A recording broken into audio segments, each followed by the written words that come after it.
Knoebels Amusement Resort in Elysburg, Pennsylvania is seriously one of my favorite places in the world. It has a certain charm to it that very few parks can counter with, and in my opinion, it's the park that above any other feels like a home away from home. My first visit to Knoebels took place in August of 2018, and my experience there was certainly one to remember. I was able to get on every operating roller coaster that visit, and I knew when I left that I'd have to one day return in the not so distant future. Well, in June of 2020, I was finally able to return and spend a day and a half at the park. Along with Six Flags Great Adventure in Jackson, New Jersey, Knoebels was the park I spent the most amount of time on this specific trip, and for good reason too. It's so difficult to get bored here because the park really does have the full package. A lot of their rides and attractions are extremely unique, and the roller coasters of which are no exception at all. Although I was only able to get on 4 of the 6 coasters during my most recent visit to the park, I do happen to have some pretty fond memories of the 2 I missed, being Impulse and Flying Turns. So with that, I present to you the 6 roller coasters at Knoebels ranked from worst to best. Quick note before we get started, we are getting very close to 1,000 subscribers, and it would mean a lot to me if you could help out with that. I'm not the kind to beg for a viewer to subscribe, but we are approaching a very substantial milestone, and I thought it would be important to take note of. Now let's dive right in. Number 6, Kozmo's Kurves.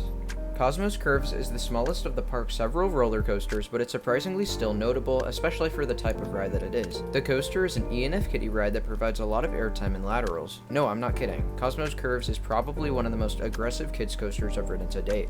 To step aside from the ride experience, I bet you were probably wondering who Kozmo's is. To run through quickly, Knoebels has 3 signature mascots: Dexter the raccoon, Piper the red fox, and the most iconic of the bunch, Kozmo, a chipmunk. The rest of the name probably doesn't need much of an explanation, but I think it's pretty cool that the park named one of their coasters after one of their mascots. Number 5, Black Diamond. Although mostly dark ride, Black Diamond has some aspects that do technically classify it as a roller coaster. This includes several slight dips and drops in the layout, but throughout the entirety of the ride you have many visuals that fit the ride very nicely.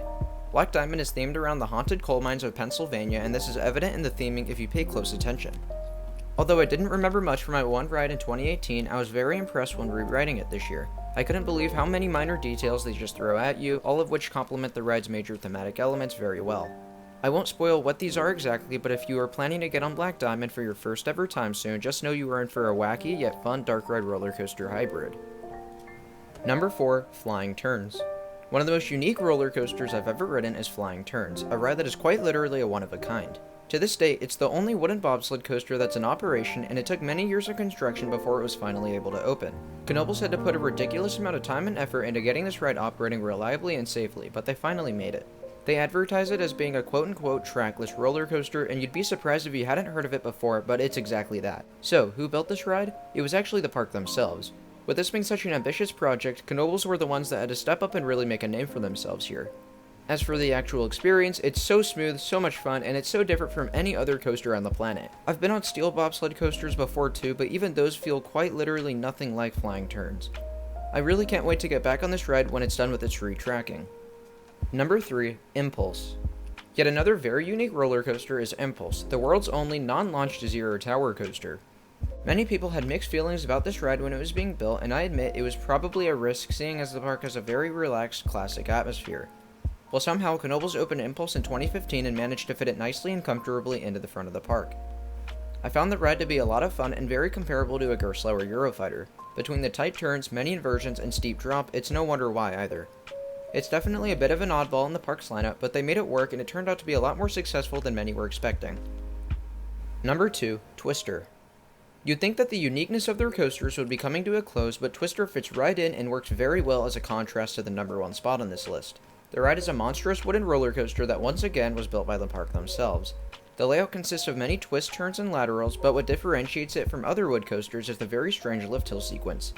There's actually 2 of them, but they just so happen to be stacked on top of each other.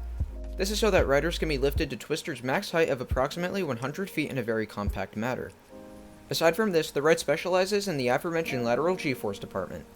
Throughout many of the hardly baked track segments, you are being pushed to the end of your seat with only a small lap bar to hold you in. For what it is, the ride is a whole lot of fun, and like I said, it's a very nice contrast to the other signature woody in the park, which is, number 1, Phoenix.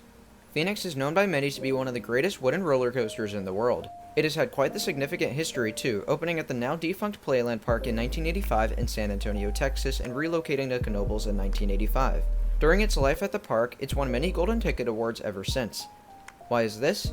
Easy answer, the restraints. The ride has no seatbelt, just a single position lap bar that doesn't even come close to touching your body. As a result, you come flying out of your seat on each and every single hill.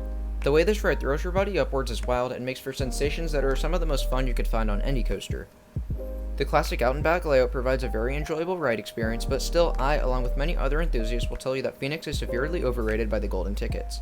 Don't worry though, that's the Golden Ticket Awards we're talking about, so virtually this doesn't even matter. Amongst roller coaster enthusiasts, I'd say Phoenix is fairly ranked. It seems to get the amount of praise it deserves, and it's undoubtedly one of my favorite wood coasters I've ridden. Whether you think Phoenix is overrated or underrated, I think it should probably be a crime to doubt that it's simply a ton of fun.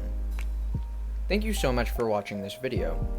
If you haven't already, be sure to like, comment, and subscribe as it seriously helps out the channel and further motivates me to spend hours on videos like these. Again, thanks for watching, and I'll see you all in the next one. Bye guys.